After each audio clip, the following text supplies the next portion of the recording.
You may be familiar with the game 7-Eleven. It's a game I created right here in East Lansing, Michigan about 8 years ago. But did you know there are different variations to the game 7-Eleven? You can do 2 players on one side against a singles player down on the far side. We still need to score 11 points before that player scores 7 points. Typically, this side would feed the ball. So if we feed the ball, it must be a friendly feed, and then we're going to play out the point from there.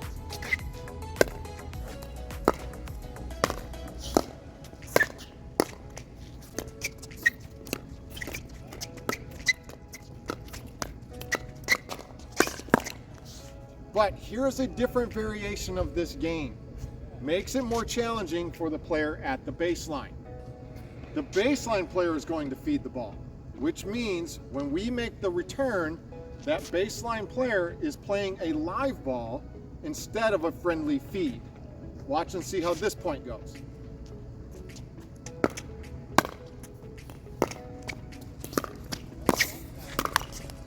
Well done by Max.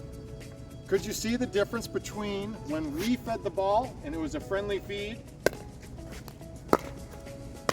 versus when Max fed the ball from the far side and we hit the return? The first ball for him was more challenging. So if you want a better challenge, the baseline player feed the ball. That way you get to play a live ball, which is more realistic to gameplay. Did you also know that in this game you are allowed to go around the post when given the opportunity? And this applies for both players at the net. So obviously if Max is on that side and I get a wide ball, it might be pretty rare that that would happen, but if it does happen, I can go around the post on his side. But Tanner could also go around the post on the other half of the court. We want this game to simulate real play as much as possible. Therefore, the one time Tanner would be allowed to hit on the other half of the court is when he's hitting around the post. That is illegal play when playing the game 7-Eleven 2 against 1. Yeah. One play that's not allowed, Tanner is not allowed to take a ball that has bounced on the ground and hit the ball behind Max if Max is up close. Why? Because normally in a real match, Max would have a partner on that side.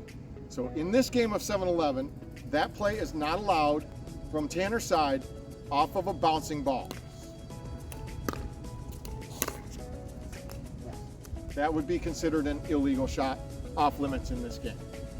So now you have some variations for how to play 7-Eleven and make it more challenging when you have 3 players on the court.